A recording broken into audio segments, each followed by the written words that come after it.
Hello there. Been a while. I have here an interesting article about worms in bread and cakes. That's a new directive from Ursula von der Leyen and the European Commission. I personally am not looking forward to eating any of this. In fact, I do believe I will refuse. However, the European Union is very much interested in getting us all to start eating insects and lab-grown meat. They say the target is to reduce meat consumption. This is a Polish article, and it says here that only in Poland 900 million animals are ended to meet the demand of meat products. That is why the European Commission has removed the emphasis on promoting laboratory meat under community climate policy, so as to reduce greenhouse gas pollution by 90% by 2040. I believe this is a wrongful translation, and instead they're saying that they added the emphasis, not removed it. Compared to 1990 levels, agriculture generates over 10% annual gas emissions. They keep talking about the gas, specifically CO2 that is produced by livestock. I would say that, well, obviously they are correct because we're on YouTube, they have to be correct. However, I can't help but feel as though there might be better things to go after than our food. Unless, of course, you want us to be unhealthy by eating bugs, which I do believe are very bad for you.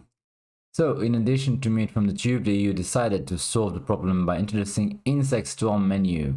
There are currently 3 types of insects on the EU list of novel human food: mealworm grinders in the form of dried larvae, migratory locust, frozen, dried and powdered, and house cricket, frozen, dried and powdered. In addition, shiny mold larvae in frozen, dried and powdered form also were authorized on the Union market. However, it seems that it is the miller's meal that will be remembered as worm, which was selected to wipe the culinary trail. I'm sorry, the translation must be awful here.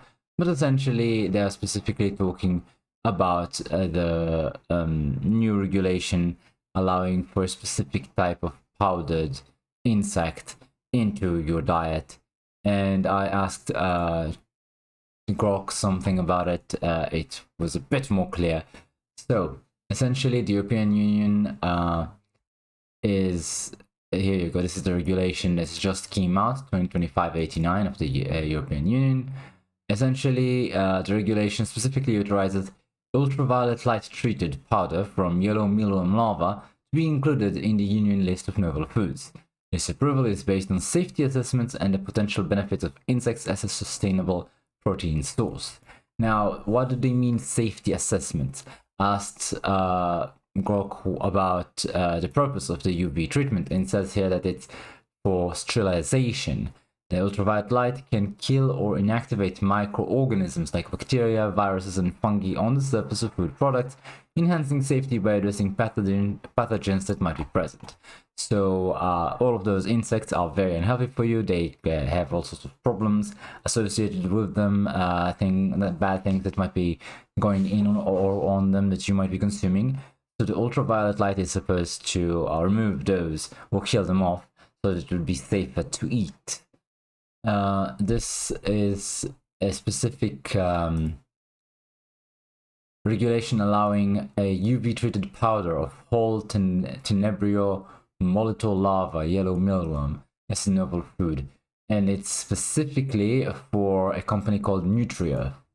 So the authorization allows the product to enter the market from February 10th, 2025, but only for the company Nutri-Earth for an initial period of 5 years.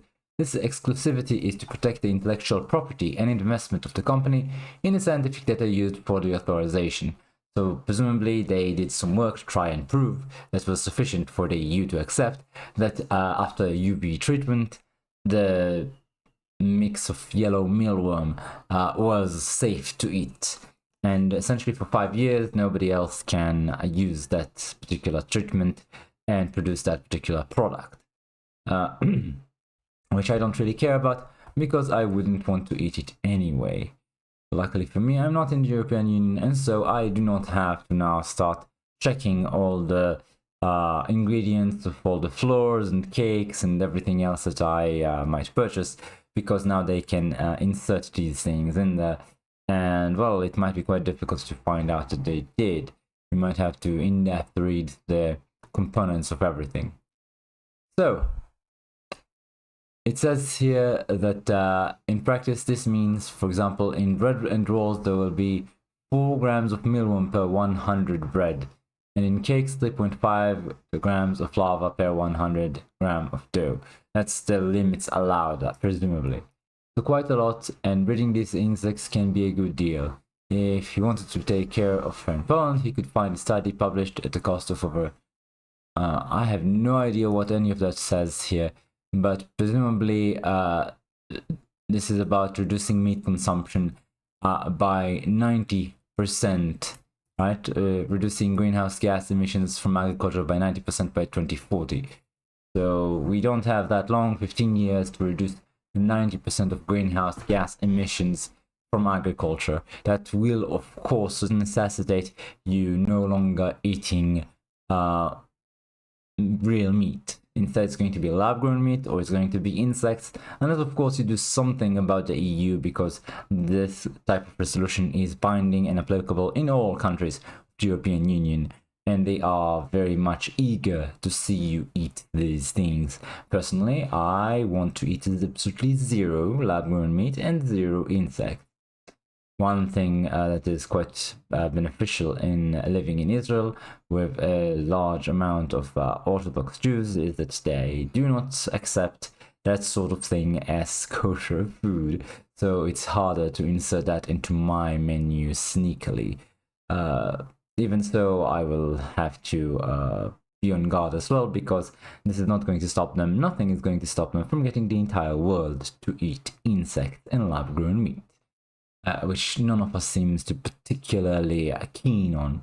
That said, they will maintain some amount of the good stuff for themselves. So, assuming you have enough money, you should be able to afford it even in the scarcity of the future, the sort of forced scarcity of the future. So, the idea is to insert insect protein into the EU menu. List of novel foods includes, among other, floral larvae, miller, locust, and horn cricket. These products are to be used in bread, pasta, cakes, or fruit preparations. Yeah, I want nothing to do with it. The EU introduced regulations allowing the use of miller meal in food products. The bread and rolls can contain up to 4 grams of flour powder per 100 gram of product. So I think this is a particularly insidious regulation, allowing them to sneakily put this into your food without having a proper labels telling you that you're eating insects. And of course, the Poles eat an average 75 kilogram of meat annually, which significantly exceeds EU standards. The standards are going to be you are not supposed to eat so much things that are natural and healthy and good for you.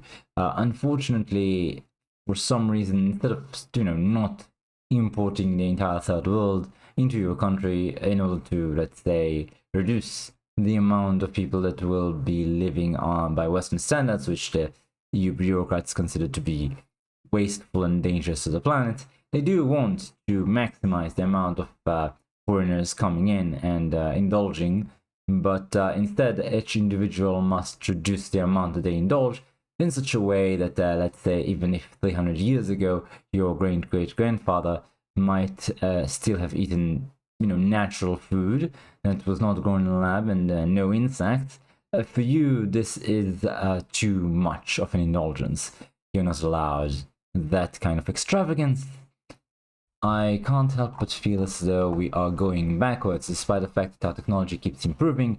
Our health deteriorates and our standards of living are evaporating. Well, this is as far as this article goes. I hope it's informative and that it arms you to figure out what you want to do as far as your nutrition. Thanks for watching, like, comment, subscribe, and I'll see you next time.